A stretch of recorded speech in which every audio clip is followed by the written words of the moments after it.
La première partie du plan de Bane est accomplie. La confrérie des ténèbres et tous ses membres ont été détruits. Bane peut enfin refaçonner l'ordre des Sith en le rendant plus fort que jamais grâce à sa règle de 2.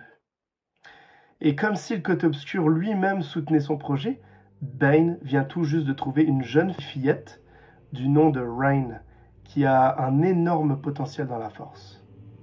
La jeune fille décide d'abandonner son nom de Rain pour s'appeler Zana. Bane veut que Zana passe une dernière épreuve pour s'assurer qu'elle mérite de devenir son apprenti et sa future successeur. Zana doit se rendre sur la planète Onderon par ses propres moyens, endroit où Bane la rejoindra plus tard.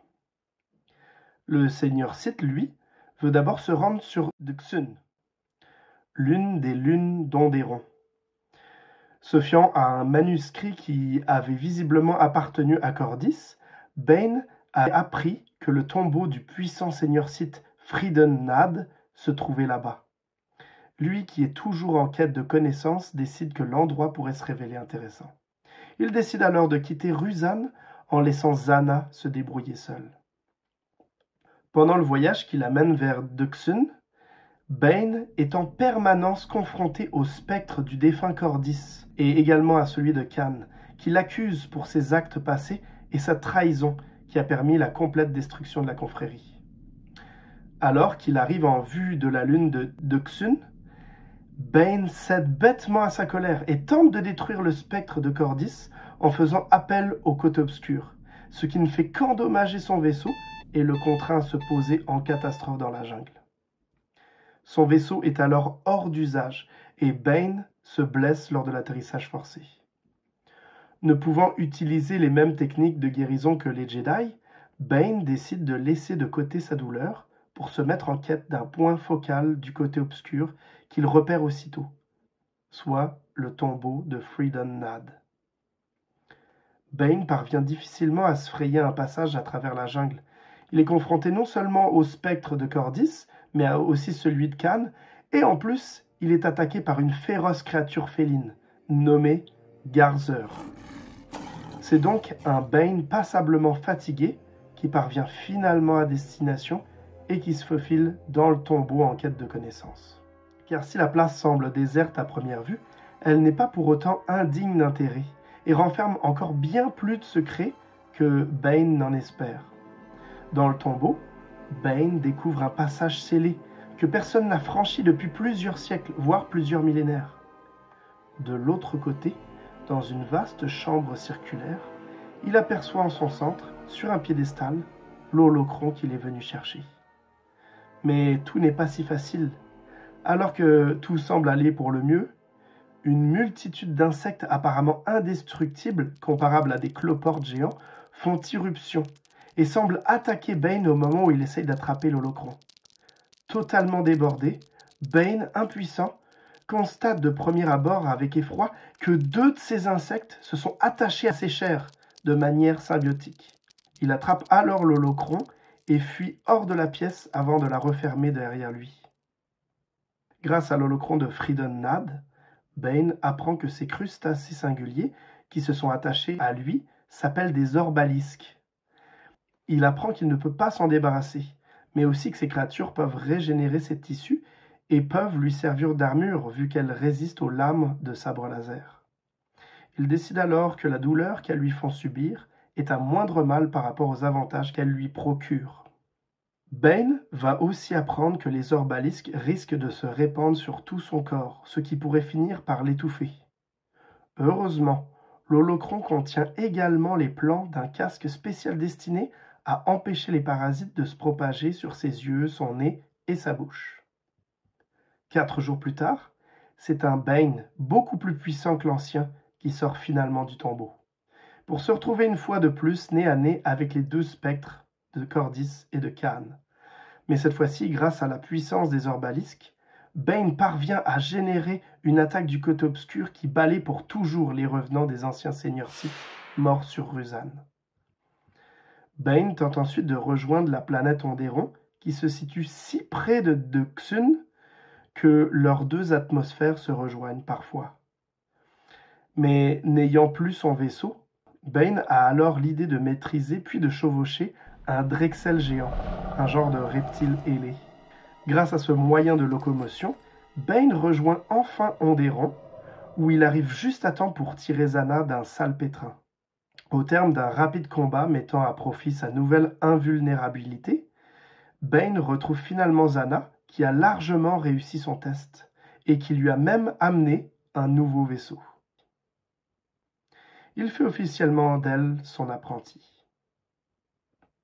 10 ans plus tard, afin de rester le plus discret possible et de ne pas attirer l'attention des Jedi, Dark Bane a choisi de s'établir avec son apprenti Zana sur Ambria, dans un petit camp de base sans prétention, entouré de quelques tentes, afin de pouvoir mettre sur pied son nouvel ordre Sith sans être dérangé.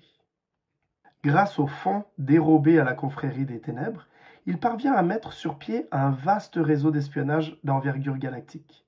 Réseau qui mettra plusieurs années à se former, mais qui formera la base des machinations futures organisées par les Sith. Réseau dont même Dark Sidious profitera plusieurs siècles plus tard. Bane passe désormais son temps à 2 occupations principales. D'abord former son apprenti, mais aussi apprendre lui-même les voies du côté obscur en étudiant les divers artefacts en sa possession.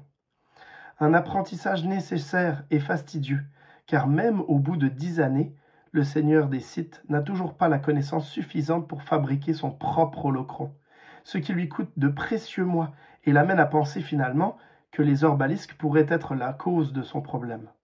Car si les créatures offrent un réservoir de puissance dans lequel Bane peut puiser en cas de problème, elles se nourrissent en contrepartie de son énergie vitale et des efforts constants sont requis pour les tenir en respect. Sur le long terme, Bane estime d'ailleurs qu'il pourrait être préférable de les retirer, s'il trouvait un moyen de le faire sans se tuer lui-même, évidemment. Alors que Dark Bane vient de subir un nouvel échec en essayant une fois de plus de créer son propre holocron, il est surpris par 8 assassins Sith qui l'attaquent en pleine nuit au milieu de son campement, commandés par un humain possédant une certaine maîtrise du côté obscur. En voyant son apprenti Zana aux côtés de ses agresseurs, bien qu'elle ne se mêle pas au combat, Bane imagine qu'il a été trahi et se bat farouchement, tuant les 8 assassins et leur chef avant de s'en prendre à Zana qu'il manque de tuer dans sa rage avant que cette dernière ne le raisonne.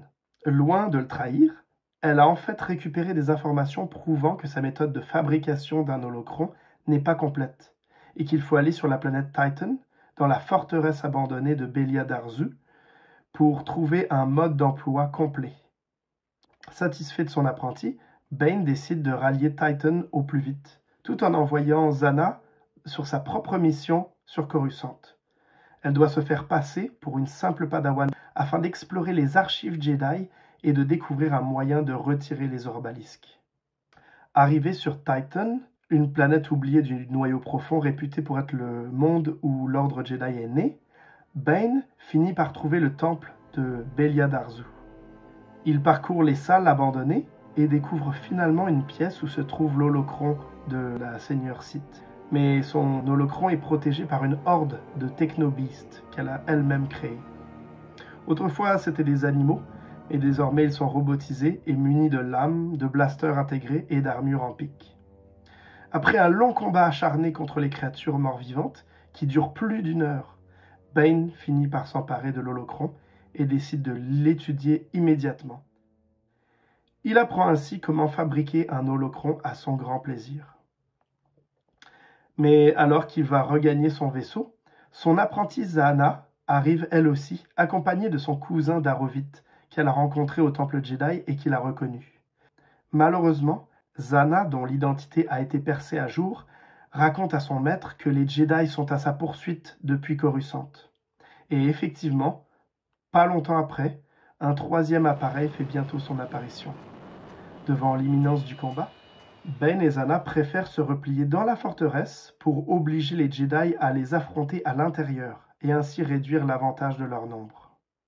Ce sont bientôt 5 Jedi qui entrent dans le temple et se ruent sur les Sith. Tandis que son apprenti affronte 2 humains, l'un du nom de Saro Xaj et l'autre de Johun Oton, lui-même Bane doit affronter 2 maîtres Jedi en la personne de Raskta Lsu et Valentine Farfalla, des anciens membres de l'Armée de la Lumière et anciens collègues du défunt maître Hoth qui l'a dirigé. Au début, le combat est plutôt équilibré, mais les Jedi prennent vite l'avantage. Zana est clairement en infériorité face à Saro Xaj, qui est plus habile qu'elle au sabre laser. Et lorsque Bane, lui, prend conscience que le 5e Jedi, Woror, est en pleine méditation de combat, le Seigneur Sith tente de se ruer sur l'Ithorien pour renverser le cours de la bataille. Bien qu'il n'arrive pas à le tuer, Woror est déconcentré et sa méditation est brutalement rompue, ce qui permet à Zana de tuer son adversaire, puis de se dissimuler dans la force et de terrasser Ras-Kta Lsu. Ayant désormais les coups des franches, Bane tue le maître Jedi Farfalla et se rue sur Woror, qu'il blesse mortellement. Mais alors qu'il se retourne contre Johun-Oton, entre-temps blessé par Zana pour lui décocher des éclairs de force, Bane est subitement entouré d'un bouclier de force et subit ses propres éclairs, la seule vulnérabilité des Orbalisques, comme vient de l'apprendre Zana dans les archives Jedi. Malheureusement, à leur mort, les Orbalisques libèrent à l'intérieur de leur hôte un poison mortel. Bane est donc en grave danger. Bien que les 5 Jedi gisent morts au sol, Bane est lui-même inconscient et son apprenti doit le faire léviter pour le ramener sur Ambria afin de le faire soigner par Caleb, le guérisseur. Elle emmène également son cousin Darovit avec eux. De retour sur Ambria, Bane gît sur une civière en attendant que le guérisseur lui accorde ses soins. Mais Caleb refuse de l'aider. La dernière fois, Bane l'avait convaincu de lui venir en aide en menaçant la vie de sa fille. Mais depuis, le guérisseur, qui redoutait que le Sith revienne un jour, avait envoyé sa fille hors de sa portée. Zana, qui n'a donc plus aucun moyen de pression sur Caleb, décide d'accepter la proposition de Darovit consistant à envoyer une capsule hyperspatiale pour prévenir les Jedi afin qu'ils viennent les capturer, elle et son maître, des Sith. Ce n'est qu'à cette condition que le guérisseur Caleb décide finalement de soigner Bane et de lui retirer les Orbalisques. En apprenant ce plan, Dark Bane s'estime trahi et refuse d'être capturé, allant même jusqu'à ordonner à Zana de le tuer sans attendre. Réalisant qu'elle a encore beaucoup à apprendre de son maître, Zana décide de modifier ses plans. Elle exécute Caleb et prend le contrôle de l'esprit de son cousin, ce qui le rend fou. Et lorsque les Jedi arrivent finalement sur Ambria, Bane et Zana sont cachés sous la hutte de Caleb, tandis que l'infortuné Darovit, qui est devenu fou, se lance sur eux comme un démon, avec un sabre laser en main. Croyant avoir affaire au Seigneur Sith dont il était question dans le message de la capsule, les Jedi tuent Darovit et quittent Ambria sans prendre la peine de fouiller les lieux. Bane et Zana, qui étaient cachés, arrivent ainsi à se tirer d'affaire et à une fois de plus faire croire aux Jedi que les Sith ont disparu pour toujours. Si vous avez aimé cette vidéo, s'il vous plaît, n'oubliez pas de liker et de vous abonner à la chaîne afin de ne pas manquer ma prochaine vidéo sur la suite de l'histoire de Dark Bane. Vos commentaires sont également importants, alors n'hésitez pas à en laisser. Notez que nos podcasts sont aussi disponibles sur Spotify. Aussi, si vous avez aimé certains des artworks, n'hésitez pas à visiter la page de l'artiste Vemi Art. Avant de vous laisser, j'aimerais dire un gros merci à ceux qui nous suivent déjà, ainsi qu'à toute l'équipe de production. Merci aussi à tous ceux qui ont écouté jusqu'au bout, et à la prochaine sur Star Wars Littérature Québec.